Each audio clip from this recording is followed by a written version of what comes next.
నమస్తే welcome to BRK news. నేను మీ మధు.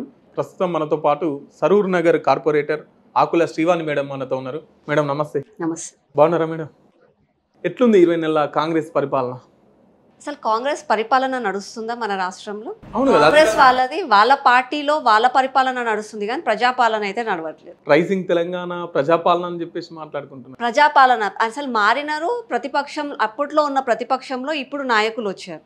వాళ్ళ మొహాలు మారినాయి, వాళ్ళ మెడలలో కండువాలు మారినాయి, కానీ పాలన ఎక్కడ మారింది? అప్పుడు టీఆర్ఎస్ వాళ్ళు చేసిందే ఇప్పుడు వీళ్ళు చేస్తున్నారు. స్కాముల మీద స్కాములు, కుంభకోణాలు అవే. వాళ్ళ కుటుంబము నడవాలని అప్పుడు టీఆర్ఎస్ ఆలోచించింది. వీళ్ళ పార్టీ నడవాలి, రాహుల్ గాంధీకి డబ్బులు ఇవ్వాలి, కమిషన్లు తీసుకుపోవాలని చెప్పి ఇప్పుడు రేవంత్ రెడ్డి ఆలోచిస్తున్నారు. ప్రజాపాలన అయితే అసలు ఎక్కడ కనిపించట్లేదు రాష్ట్రంలో.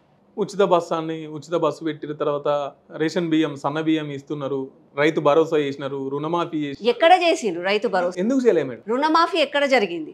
ఏదో కొంతమందికి నలుగురికి చేసేసినాము అని చెప్పి గొప్పలు చెప్పుకోవడం కాకుండా ఆ రోజు 100 రోజులలో పూర్తి చేస్తాము, ఇప్పుడు పోయి 2 లక్షలు తెచ్చుకో బ్యాంకులలోకి వెళ్ళన్న రేవంత్ రెడ్డి ఇవాళటి వరకు చేయలే. ఇప్పుడేమో ఇంకా ఖజానా నిల్లుంది, అప్పుల పాలైపోయినాము, అప్పులు పుట్టట్లే మనకు అని చెప్పి అన్ని మాటలు మాట్లాడుతున్నారు కదా. ఇప్పటికీ కూడా డైవర్షన్ పాలిటిక్స్ కాకుండా నిజంగా ప్రజాపాలన చేస్తే బాగుంటుంది.